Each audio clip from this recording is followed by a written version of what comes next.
জেলবন্দি অবস্থায় মন্ত্রীদের পদে থাকা থেকে বিরত করতে সংসদে 3টি সংবিধান সংশোধনী বিল পাশ করিয়েছে বিজেপি নেতৃত্বাধীন এনডিএ সরকার।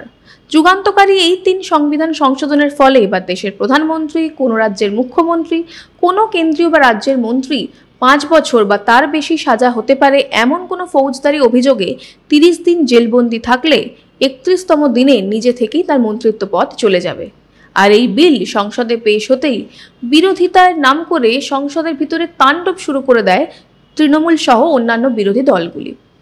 শালীনতার যাবতীয় সীমা ছাড়িয়ে সংসদের মধ্যেই তারা বিলের কপি ছিঁড়ে ছিঁড়ে স্বরাষ্ট্রমন্ত্রী অমিত শাহের দিকে ছুঁড়ে ছুঁড়ে মারতে থাকেন। গত লোকসভায় টাকার বিনিময়ে প্রশ্নকাণ্ডে জড়িয়েছিলেন আমাদের রাজ্যের সাংসদ, তৃণমূল সাংসদ মহুয়া ম্যাডাম। তাঁকেও অভব্য আচরণ করতে দেখা যায়, যেন জোকের মুখে নুন পড়েছে। কিন্তু এই 3 সংবিধান সংশোধনী নিয়ে কেন এত বিচলিত বিরোধীরা, সব আলোচনা করব আজ। সঙ্গে থাকবেন। ভালো লাগলে ভিডিওটি লাইক, শেয়ার করবেন এবং আমাদের চ্যানেলটি সাবস্ক্রাইব করবেন। নমস্কার, আমি স্বাতী। মাধ্যম ইউটিউব চ্যানেলের নতুন একটি ভিডিওতে আপনাদের স্বাগত জানাই। আজ ভিডিওটা শুরু করার আগে চলুন প্রধানমন্ত্রী নরেন্দ্র মোদীর একটি ভিডিও আমরা দেখে নিই। तो उसकी जिंदगी तबाह करने के कानून है, लेकिन कोई मुख्यमंत्री, कोई मंत्री, प्रधानमंत्री अगर जेल चला जाए तो उसके लिए कोई कानून नहीं है।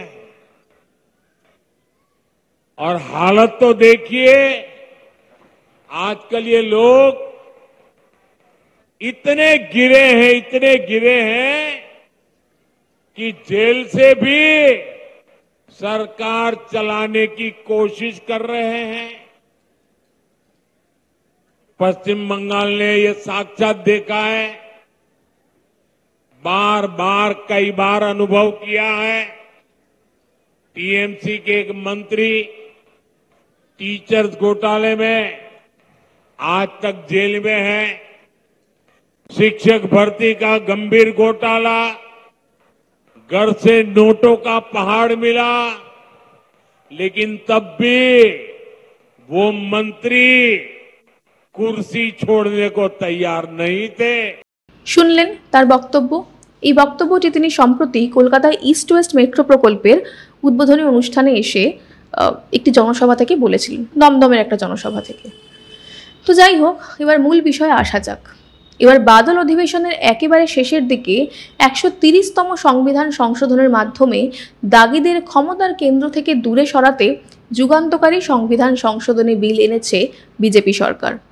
আর তাতেই ঘুম ছুটেছে তৃণমূল সহ অন্যান্য বিরোধীদের, কংগ্রেসও রয়েছে তার মধ্যে।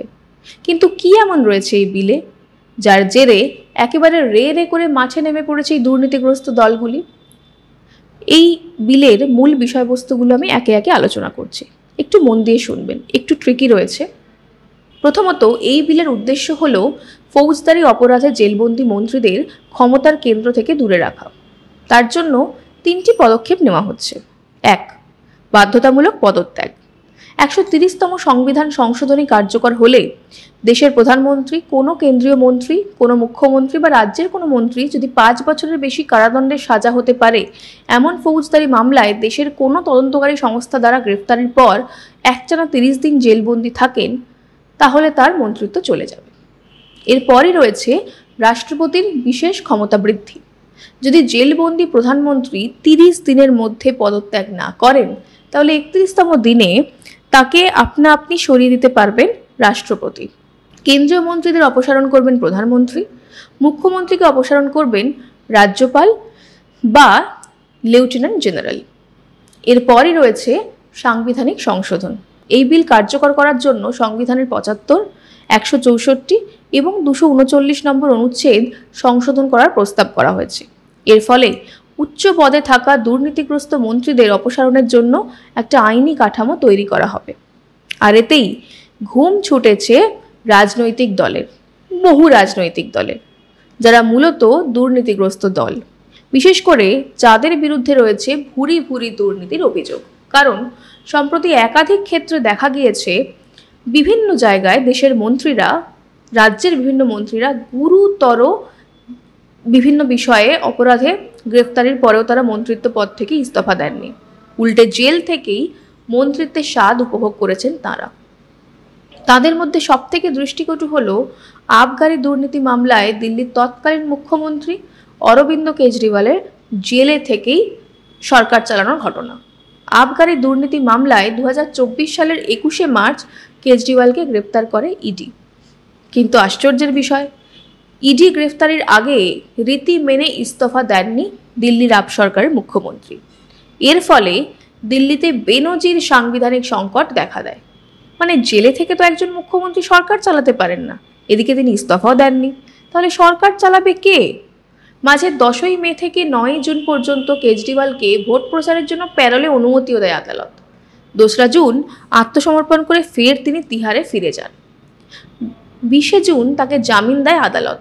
এই গোটা সময়কাল জুড়ে জেলে থেকেই দিল্লি শাসন করেন কেজরিওয়াল, যা জনপ্রতিনিধিদের নৈতিক অবনমনের নতুন নজির বলেই মনে করা হচ্ছে। তবে এই ধরনের বিভিন্ন নিদর্শন শুধুমাত্র বাইরের রাজ্যে কেন, আপনি অন্য রাজ্যে যাওয়ার কোনো দরকার নেই। এই নিদর্শন দেখার জন্য আমাদের পশ্চিমবঙ্গই যথেষ্ট। এখানেও কিন্তু নির্লজ্জতা কম হয়নি। আমাদের রাজ্যেই রয়েছেন মূর্তিমান বালুদা মানে জ্যোতিপ্রিয় মল্লিক, হাবড়ার বিধায়ক, রাজ্যের প্রাক্তন খাদ্যমন্ত্রী এবং বনমন্ত্রী জ্যোতিপ্রিয় মল্লিক রেশন দুর্নীতি মামলায় ইডির হাতে গ্রেফতার হওয়ার পরেও তিনি কিন্তু কোনো রকমভাবে ইস্তফা দেননি। প্রায় 3.5 মাস জেলে থেকেই মন্ত্রিত্বের স্বাদ উপভোগ করেছেন তিনি। তারপর মন্ত্রিসভায় অবধারিত রদবদল হয় আর তাকে অপসারণ করতে বাধ্য হয় মুখ্যমন্ত্রী মমতা বন্দ্যোপাধ্যায়। আমাদের পার্থবাবুর কথা ধরুন না, যার বান্ধবীর বাড়ি থেকে নোটের পাহাড় পাওয়া গিয়েছিল, তিনিও কিন্তু গ্রেফতারির আগে ইস্তফা দেননি।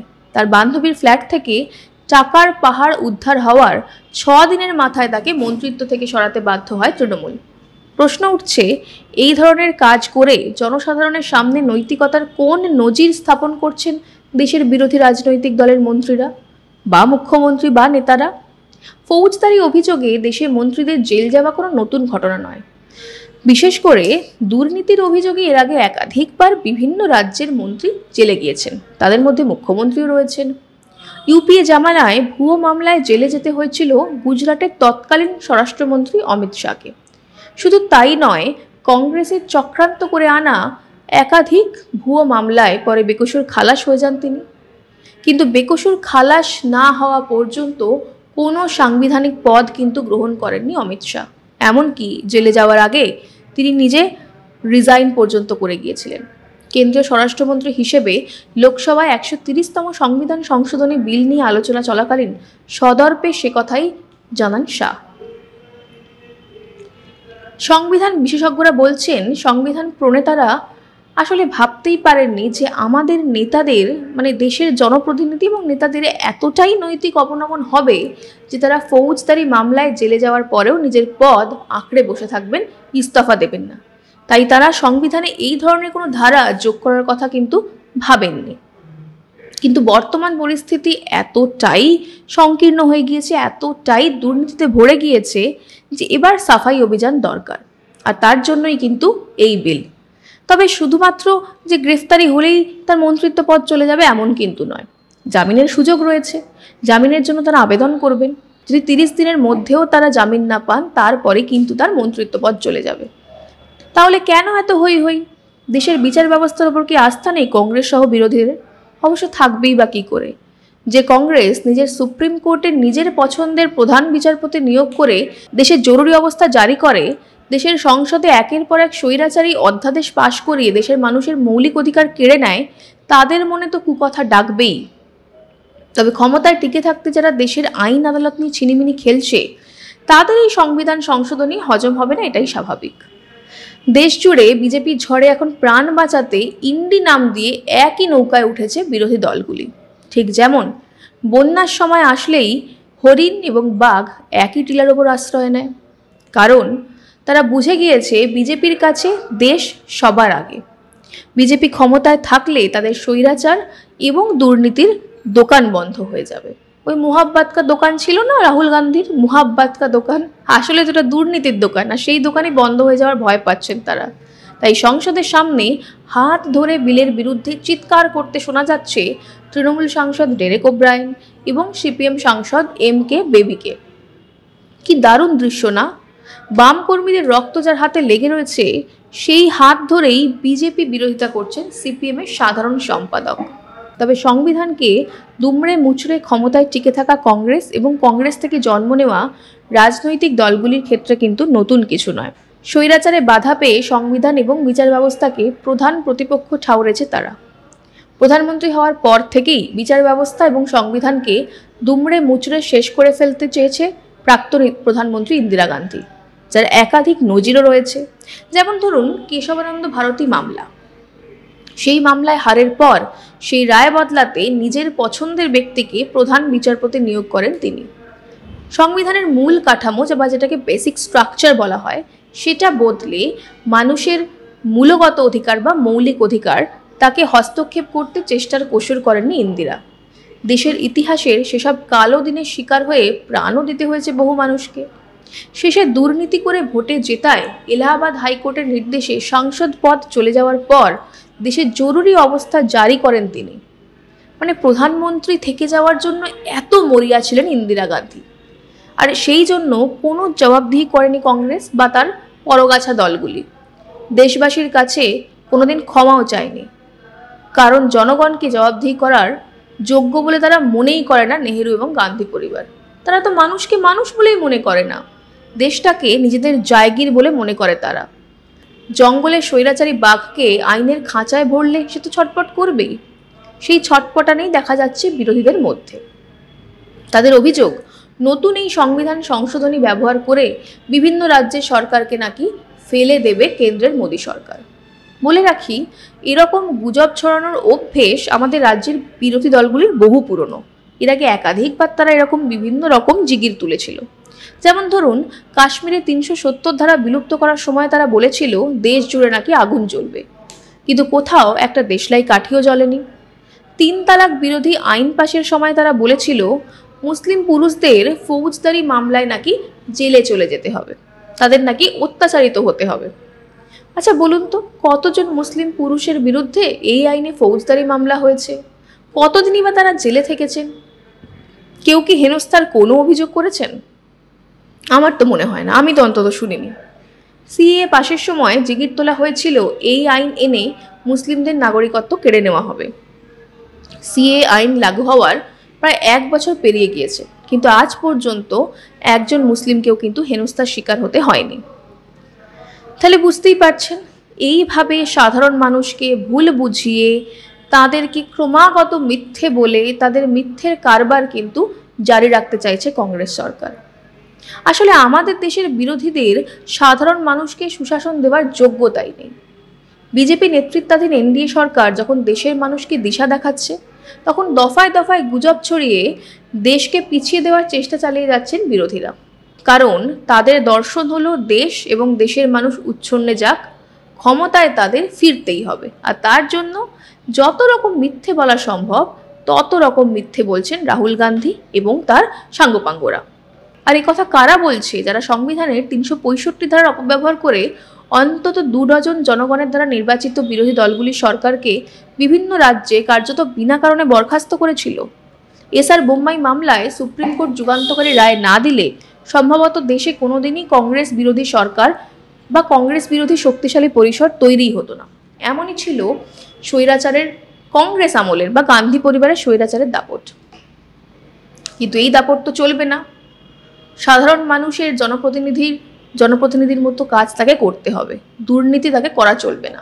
আর তাই দুর্নীতির প্রতি জিরো টলারেন্স নীতিকে পাথেয় করে দুর্নীতিমুক্ত ভারত গড়ার যে স্বপ্ন দেখেছেন প্রধানমন্ত্রী নরেন্দ্র মোদী, তার অন্যতম ভিত্তি হলো এই সংবিধান সংশোধন।